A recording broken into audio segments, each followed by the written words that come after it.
Bismillahirrohmanirrohim. Kalom ofatlaridan, so'zlashish ofatlaridan ikkinchi ofat bu botil so'zga kirishish debdilar ulamolar. Botil gaplar shariat qaytargan gaplar. Yana Rasulimiz alayhisalomning so'zlariga qaytaylik. U zot aytadilarki, Abu Hurayra radhiyallohu anhu dan rivoyat qilgan hadisda, innal abda la yatakallamu bil kalima ما يتبين فيها يزل بها في النار أبعد مما بين المشرق والمغرب dedilar. Bu hadisni İmam Buxoriy, İmam Ahmad, İmam Muslim hazratlari rivoyat qilganlar.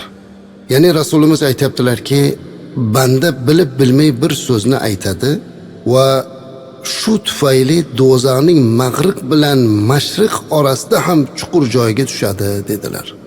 Tasavvur qiling, banda bilib bilmasdan bir so'zni aytadi. Shu so'z tufayli uni do'zaxning mag'rib bilan mashriq orasidan ham chuqur joyga tushadi deyaptilar Rasulimiz alayhisalom. Alloh saqlasin, mana shu gapimiz bilan shunday bo'lyapti. Eng katta narsa mana shu botil gapdan kelib chiqadi. U gapdan husumat kelib chiqadi. U gapdan bir-biriga dushmanlik kelib chiqadi. Shuning uchun ham inson so'zini nazorat qilishligi kerak. Botil so'zlar deganimizda husumat bilan gapirishlik aslida. Odamlarga qalbiga ozor beradigan darajadagi gaplarni gapirishlik.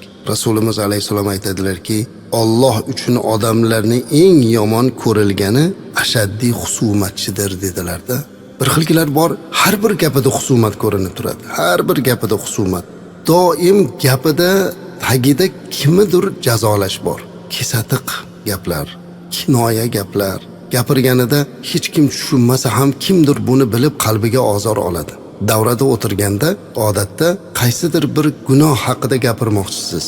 Agar sizni oldingizda aniq shu ishni qilgan odam bo'lsa, o'sha mavzuni u odamga tekkizib gapirib bo'lmaydi aslar.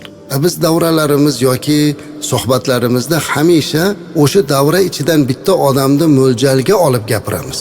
U odamni qalbini tilka pora qilib yuboramiz aslar. Husumat bilan gapiramiz. Mana bu narsadan ehtiyot bo'lishligi kerak. Rasulimiz alayhisolatu vassalam aytdilarki, kafa bika ithman, ya'ni seni gunohkor deyishlikka yetarli bo'ladi, seni husumatchi bo'lib turishliging dedilar.